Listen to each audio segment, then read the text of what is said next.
YouTuber ஸ்ராஜ் அவர் செஞ்ச காரியத்தை பற்றி தான் நம்ம இன்றைக்கி பார்க்க போகிறோம்.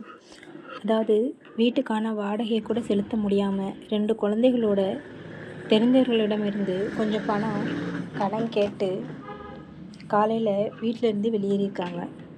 இந்த ஃபோட்டோவில் பார்க்குறீங்களே, இந்த இளம்பெண் காதலிச்சு நம்பி தன்னுடன் வந்தவரை நடுத்தெருவில் விட்டுட்டு சென்றிருக்கான். அதனால் வீட்டில் இருந்தும் வெளியேற்றப்பட்டிருக்காங்க. குழந்தைகளும் அவங்க காலை முதலாக எந்த ஒரு துளி தண்ணீர் கூட குடிக்காமல் இருந்திருக்காங்க. யார்கிட்ட போய் தன்னோட துயரத்தை சொல்கிறது?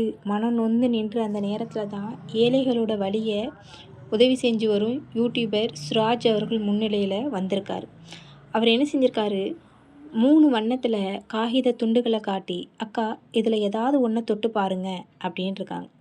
ஒரு காகிதத்தில் 2000, இன்னொரு காகிதத்தில் 3000, இன்னொரு காகிதத்தில் 4000 அப்படின்னு எழுதப்பட்டிருந்த காகிதத்தில் அவங்க 5000 அப்படிங்கிற எழுதப்பட்டிருந்ததை தொட்டுறாங்க.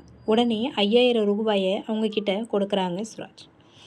பின்னாடி அவங்களோட துயரங்களை கேட்ட ஸ்ராஜ் முதல்ல குழந்தையும் அவரையும் அருகில் ஒரு ஹோட்டலுக்கு அழைச்சி சென்று வயிறு நிறைய உணவு வாங்கி கொடுத்து, பின்னாடி ஒரு சூப்பர் மார்க்கெட்டுக்கும் கூட்டிகிட்டு போய் அங்கு சென்று பல பொருட்களை வாங்கிட்டு வீட்டுக்கு தேவையான அனைத்து மளிகை பொருட்களையும் குழந்தைகளுக்கு விளையாட்டு பொருளையும் வாங்கி கொடுக்குறாரு. அது மட்டும் இல்லாமல் அந்த எல்லா பொருட்களையும் தானே தலையில் சுமந்துக்கிட்டு அந்த கட்டடத்தின் மேல தளத்தில் இருந்த அவங்களுடைய சிறிய வீட்டுக்கு எடுத்தும் கொண்டு போய் கொடுக்குறாரு. திரும்பி செல்றதுக்கு முன்னாடி அவர் அந்த ஸ்ராஜ்கிட்ட அவங்க என்ன சொல்கிறாங்க, ஒரு விஷயத்த சொல்கிறாங்க. வாடகைக்கு பணம் கேட்டு வந்த ஒருத்தர்கிட்ட சென்னபோது, ஒரு நாள் என்னோட வந்தால் தான் பணம் தருவேன் அப்படின்னு அவமதித்ததாக அவங்க என்ன செய்கிறாங்க சொல்கிறாங்க. அதை கேட்டோடனே வாடகைக்கு தேவையான பணத்தையும் கூடுதலாக கொடுத்துட்டு ஸ்ராஜ் அங்கேருந்து என்ன செய்கிறாரு, திரும்புகிறாரு. இந்த உலகத்தில் ரொம்ப பெரிய மகத்தான செயலில் ஒன்று தான் மனிதநேயம். நன்மை நிறைந்த ஸ்ராஜ், உங்களுக்கு இதயங்கனிந்த பாராட்டுக்கள்.